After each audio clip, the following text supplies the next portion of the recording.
हम बात करने वाले हैं 2017 में रिलीज हुई पापियन फिल्म के बारे में। ये एक बायोग्राफिकल ड्रामा है और प्रिजन ब्रेक स्टोरी है, ट्रू स्टोरी पर बेस्ड है और 1973 में रिलीज हुई पापियन फिल्म का रीमेक है। इस फिल्म का डायरेक्टर है माइकल नोयर। IMDb रेटिंग है 7.2 आउट ऑफ 10। रॉटेन टोमेटोज में इसका स्कोर है 52%। गाइस, ये कहानी है हेनरी चारियर की, जिन्हें 1933 में डेविल्स आइलैंड में बंदी बनाया गया था। उन्हें अपना बाकी जीवन वहीं पर ही बिताना था, लेकिन उन्होंने कैसे सिर्फ अपने विल पावर की मदद से खतरनाक ऑब्स्टिकल्स का सामना करते हुए वहां से भाग निकले, यही इस फिल्म की कहानी है। पहले हम रियल स्टोरी के बारे में बात करेंगे, उसके बाद हम रियल स्टोरी को जानेंगे। गाइस, ये है हमारी इस कहानी का हीरो मिस्टर पापियन, और ये हैंडसम लुकिंग जेंटलमैन एक्चुअल में एक चोर है।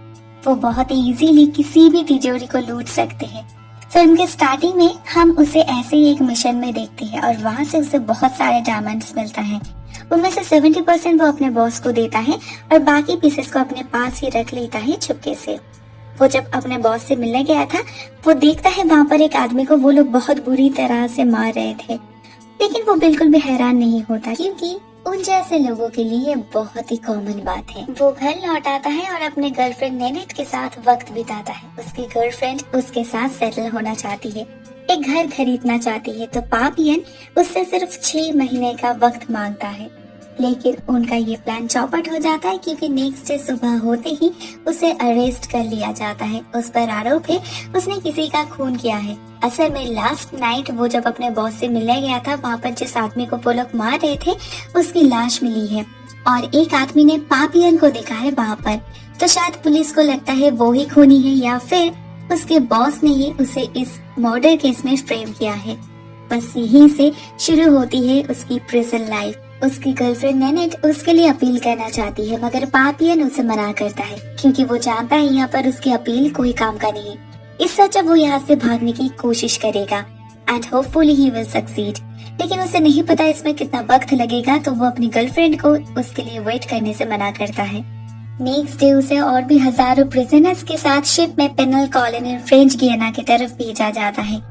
इस जर्नी में उसे एक साथी मिलता है जुलोट नाम से, और वो उसे एक लुइस टीगा नाम के व्यक्ति के बारे में इन्फॉर्म करता है। ये व्यक्ति एक मिलेनियर है, काफी फेमस भी, लेकिन वो एक फॉर्जर है। ये व्यक्ति अभी भी इस जेल में भी अपने साथ पैसा कैरी कर रहा है अपने शरीर में, और उन पैसों पर बहुत लोगों की नजर है। शिप में पापियन उसे अप्रोच करता है।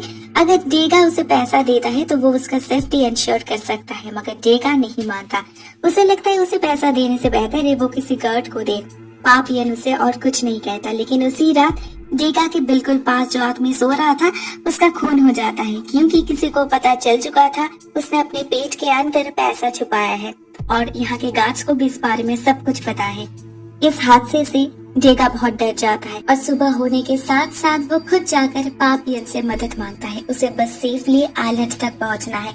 उसका अपील का काम चल रहा है, कुछ दिनों में वो जरूर फ्री हो जाएगा, लेकिन तब तक उसे जिंदा रहना है। इसके बदले में पापियन को यहाँ से भागने में जितना भी पैसा चाहिए होगा वो डेगा प्रोवाइड करेगा। Deal is final. पापियन उसका बॉडीगार्ड बन जाता है और उसी रात वही सेम आदमी डेगा पर भी हमला करता है, मगर पापियन उसे सेव कर लेता है। नेक्स्ट डे वो लोग कॉलोनी में पहुंच चुके थे। जुलोट अपने आप को घायल कर लेता है, जिससे उसे हॉस्पिटल जाने का मौका मिले और वहाँ से वो भाग सकता है। डेगा और पापियन इस कॉलोनी में रहना शुरू कर देते, मगर यहाँ पर रिस्क और भी ज्यादा है। उनके चारों तरफ खतरनाक क्रिमिनल्स थे, जिनके लिए किसी का खून करना बहुत ही आम बात है। लेकिन यहाँ के वार्डन भी काफी स्ट्रिक्ट है। पहले दिन ही वो कुछ पॉइंट्स को क्लियर कर देते हैं। अगर कोई यहाँ से भागने की कोशिश की तो फर्स्ट अटेम्प्ट में उसे 2 साल के लिए सॉलिटरी कन्फाइनमेंट में डाला जाएगा, सेकेंड अटेम्प्ट में 5 साल के लिए, और उसके बाद उसे नोटोरियस डेविल्स आइलैंड में ट्रांसफर किया जाएगा, जहाँ से निकल पाना इम्पॉसिबल है। और अगर किसी ने खून किया तो सबके सामने उसका सर काट दिया जाएगा। पापियन सब कुछ सुन रहा था, मगर वो अंदर ही अंदर भागने का प्लान भी बना रहा था। लेकिन वो जानता है यहाँ से कोई भी प्लान एग्जीक्यूट करना बहुत बहुत टफ होने वाला है। उन्हें यहाँ पर बहुत लेबोरियस काम करना पड़ता था। इसी काम के सिलसिले में पापियन की मुलाकात होती है एक बोटमैन से, जो उसे बहुत सारे पैसों के बदले में यहाँ से निकलने में उसकी मदद करने के लिए राजी हो जाता है। वो रात में बोट लेकर उनके लिए वेट करने वाला है, लेकिन उसके पास सिर्फ 3 दिन का वक्त है, उसके बाद वो यहाँ से निकल जाएगा। पापियन राजी हो जाता है, लेकिन इसी बीच यहाँ के और कुछ प्रिजनर्स को पता चल चुका था डेगा अपने शरीर में पैसा छुपा कर रखा है। तो एक आदमी उसे अप्रोच करता है उसे पैसा देने के लिए। ना मानने पर वो डेगा को थ्रेट भी करता है, लेकिन इस बार भी पापियन ही उसे सेव कर लेता है, मगर वो खुद भी घायल हो चुका था। और ये सब कुछ देखकर डेगा भी अपना डिसीजन चेंज कर लिया है। वो समझ चुका था उसकी वाइफ यहाँ पर कुछ भी नहीं कर सकती, और अगर वो कुछ करना चाहेगी भी तो तब तक बहुत देर हो जाएगी। पापियन के बिना वो यहाँ पर एक दिन भी नहीं रह पाएगा, ये डेगा समझ चुका था। तो वो भी पापियन के साथ ही भागने का प्लान बनाता है। नेक्स्ट डे उन्हें पता चलता है जुलोट, जो अभी तक हॉस्पिटल में था, उसने भागने की कोशिश की थी, मगर अनफॉर्चुनेटली उसे सक्सेस नहीं मिला। लेकिन इस चक्कर में उसने 2 गार्ड्स का खून कर दिया था एंड एज डिसाइडेड उसे डेथ सेंटेंस मिला है। अभी सबके सामने उसका सर काट दिया जाएगा। उसे सबके सामने लाया जाता है। उसकी हालत बहुत खराब हो चुकी थी, विजिबली उस पर बहुत टॉर्चर किया गया था। उसकी हालत देखकर पापियन भी इमोशनल हो जाता है। उनके सामने ही उसके सर को उधर से अलग कर दिया जाता है और वहाँ पे मौजूद ऑफिसर्स पापियन और डेगा को इस लाश को वहाँ से हटाने के लिए कहते हैं। डेगा एक बहुत ही डेलिकेट पर्सनैलिटी था, उसके लिए ये सब आंखों के सामने देखना ही इंटॉलरेबल था, और उसी लाश को कैरी करना है इम्पॉसिबल। लेकिन पापियन उसे समझाता है उनका दोस्त जुलोट मर चुका है और ये सिर्फ एक हार मांस का पुतला है और कुछ नहीं। वो लोग उस बॉडी को लेकर आगे बढ़ते हैं, मगर कुछ दूर जाने के बाद ही डेगा नीचे गिर जाता है और उसका चश्मा कहीं और गिर जाता है। चश्मे के बिना वो कम्प्लीटली ब्लाइंड था। वो अपने चश्मे को ढूंढने लगता है। उधर पापियन भी कुछ समझ नहीं पा रहा था। इससे पहले ही वहाँ पर एक गार्ड आ जाता है और डेगा को ब्रूटली व्हिप करने लगता है। पापियन उसे रोकने के लिए बहुत रिक्वेस्ट कर रहा था, मगर वो गार्ड व्हिपिंग बंद नहीं करता। डेगा वैसे ही बहुत वीक था और उसके शरीर से खून बह रहा था, तो पापियन और सहन नहीं कर पाया और वो एक पत्थर से उस गार्ड पर हमला कर देता है। पता नहीं वो गार्ड बेहोश हो चुका था या फिर मर चुका था। पापियन को कुछ भी देखने का समय ही नहीं मिला। बाकी गार्ड्स को इस हमले के बारे में पता चल चुका था और वो लोग इस तरफ ही आ रहे थे, और उन्हें आते देख पापियन वहाँ से जंगल के अंदर भाग जाता है। बहुत ढूंढने के बाद भी वो नहीं मिलता, लेकिन रात में हम उसे नदी किनारे देख पाते हैं और वहाँ पर वही बोटमैन भी प्रेजेंट था। पापियन बहुत खुश हो जाता है, लेकिन उस बोटमैन को जर्नी शुरू करने से पहले ही पैसा चाहिए था। लेकिन पैसा तो पापियन के पास था ही नहीं, तो वो उस बोटमैन को प्रॉमिस करता है एक बार वो सेफली अपने घर तक पहुँच जाए, उसके बाद वो उसे प्रॉमिस्ड अमाउंट से भी ज्यादा पैसा दे सकता है। ये बात सुनकर वो बोटमैन बहुत ही क्रीपी वे में हंसने लगता है और हम देखते हैं पापियन के पीछे कुछ गार्ड्स खड़े हैं, उनके हाथ में बंदूक है। अगर पापियन यहाँ से भागने की कोशिश भी की तो वो जिंदा नहीं रह पाएगा। मतलब उस बोटमैन ने पहले ही गेस किया था पापियन यहाँ पर आ सकता है और उसी मुताबिक उसने वार्डन को भी इन्फॉर्म कर दिया था। वो बोटमैन ये भी कहता है अगर उसे पापियन से पैसा मिलता भी तभी भी वो उसे लेकर नहीं जाता, क्योंकि वार्डन को इन्फॉर्म करने से उसे दुगना पैसा मिलता। मतलब इन एनीवेज पापियन फिर से जेल में ही जाने वाला था। ये उसका फर्स्ट अटेम्प्ट था। अनफॉर्चुनेटली उस गार्ड की मौत नहीं हुई थी, इसीलिए एज डिसाइडेड उसे 2 साल के लिए सॉलिटरी कन्फाइनमेंट में रखा गया। ये एक साइलेंट जोन है। यहाँ पर वन एंड ओनली रूल यही है, कोई भी आवाज नहीं होना चाहिए। एक आदमी कैसे कुछ कहे बिना 2 साल तक रह सकता है, लेकिन यही तो सजा है। यहाँ पर उन्हें दिन में एक बार ही खाना दिया जाता था और वो भी बहुत कम, एक बहुत ही वाटरी लिक्विड जैसा कुछ दिन बीत गए और एक दिन अचानक पापियन को खाने के साथ एक नारियल मिलता है और एक कागज भी जिस पर लिखा था आज से हर दिन तुम्हें एक नारियल मिलेगा। पापियन समझ चुका था ये उसे डेगा ने ही भेजा है, मतलब उसके वजह से उसे मिल रहा है, वो ही इसके लिए पे कर रहा है। कुछ दिनों तक ऐसा ही चलता रहा, उसे हर दिन नारियल मिलता रहा। पापियन भी खुद को प्रिपेयर कर रहा था, लेकिन एक दिन जैसे ही उसे खाना मिलता है वहाँ पर एक गार्ड आ जाता है। उसे किसी कारण के वजह से शक हुआ था। वो चेक करता है और उसे वो नारियल भी मिल जाता है। तभी उसी वक्त वहाँ पर वार्डन आ जाता है और पापियन से पूछता है तुम्हें ये नारियल कौन भेज रहा था। उसे बहुत प्रेशराइज किया जाता है, मगर फिर भी वो कुछ नहीं कहता। वो वार्डन भी काफी जिद्दी है। वो पापियन का खाना आधा करने का ऑर्डर देता है। ऐसे ही कुछ दिनों तक चला और कुछ महीने बाद हम फिर से पापियन को देखते हैं। वो काफी वीक हो चुका है और शायद थोड़ा सा पागल भी। जब वार्डन फिर से उसे आकर सेम क्वेश्चन करते हैं, इस बार भी पापियन बिल्कुल चुप था। इनफैक्ट वो हंस रहा था। गुस्से में उस वार्डन ने उसे जोर से एक पंच भी किया, मगर तब भी वो सिर्फ हंस रहा था। कुछ महीने बाद और एक बार उस वार्डन ने ट्राई किया, उसके सामने खाना रखा, मगर फिर भी पापियन से कुछ नहीं जान पाया।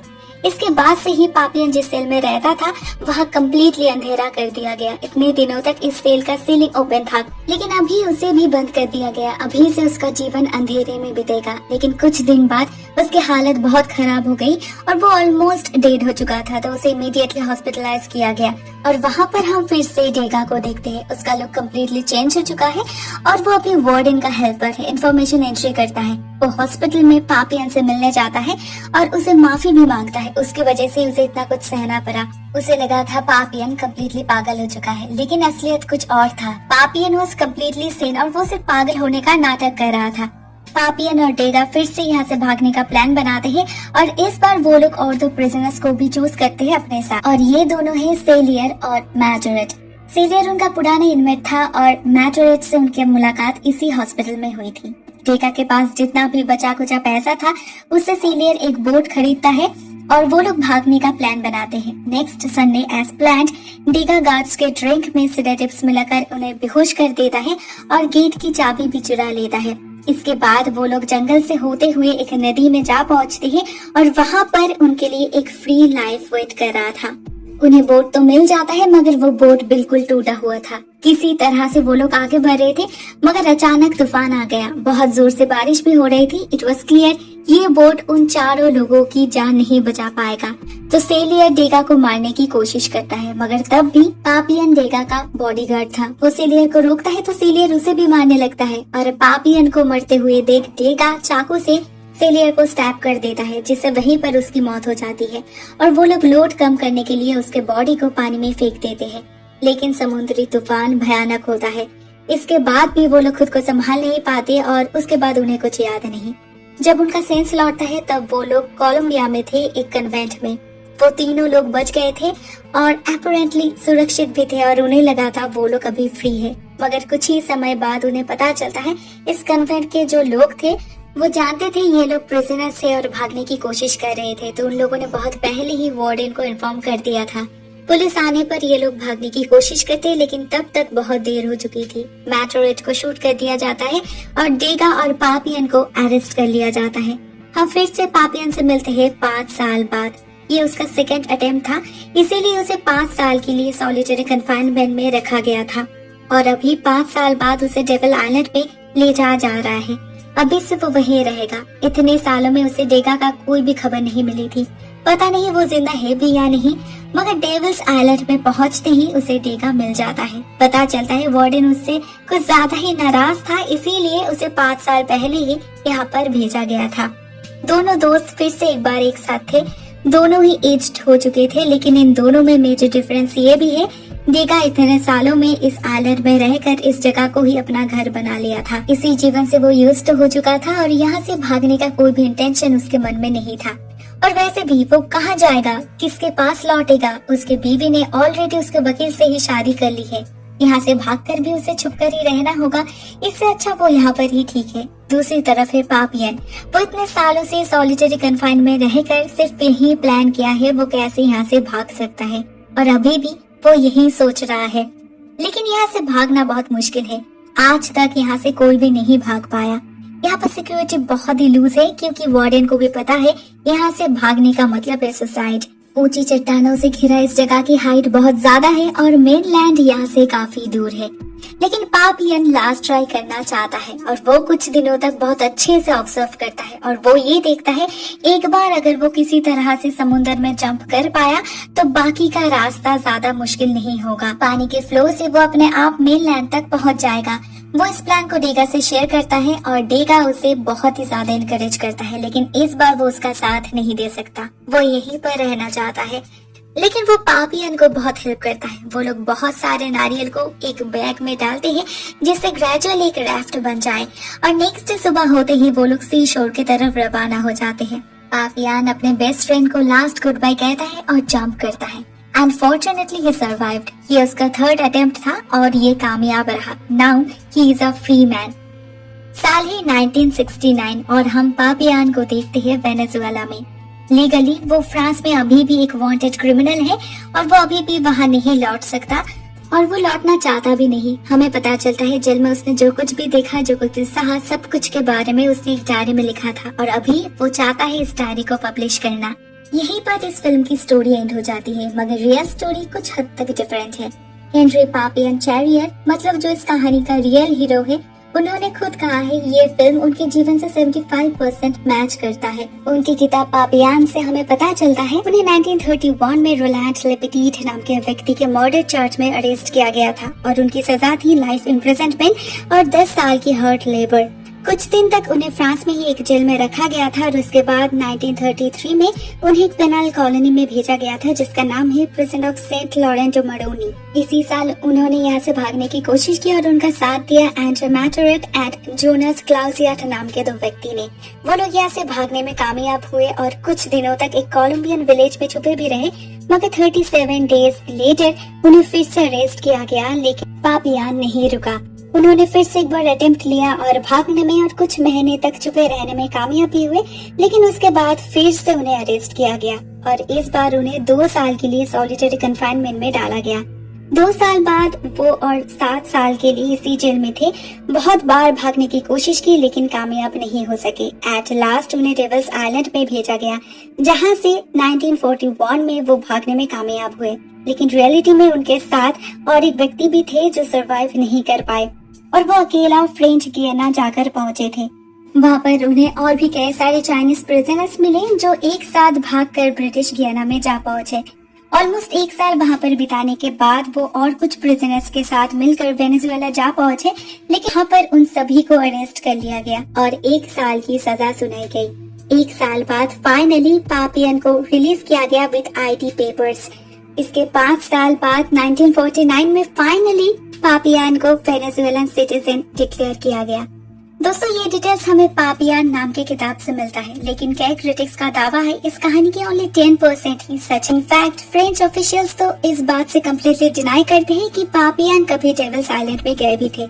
हेनरी चैरियर्स का आइडेंटिटी को लेकर भी काफी कंफ्यूजन था, लेकिन इस फिल्म के डायरेक्टर माइकल नोयर मेनली पापियान किताब पर बेस्ड करके इस फिल्म को बनाया है और ये film penal colony in French Guiana में रहने वाले प्रिजनर्स के लाइफ को बहुत अच्छे से शोकेस करता है। कहा जाता है 80,000 से भी ज्यादा प्रिजनर्स को वहाँ पर भेजा गया था, जिनमें से मैक्सिमम लोग कभी फ्रांस में वापस ही नहीं लौटे। लेकिन इस कहानी में जो डेगा नाम के कैरेक्टर है उनके बारे में कुछ खास नहीं पता चला। किताब में लिखा है एक national defence bonds forgery case में डेगा को अरेस्ट किया गया था।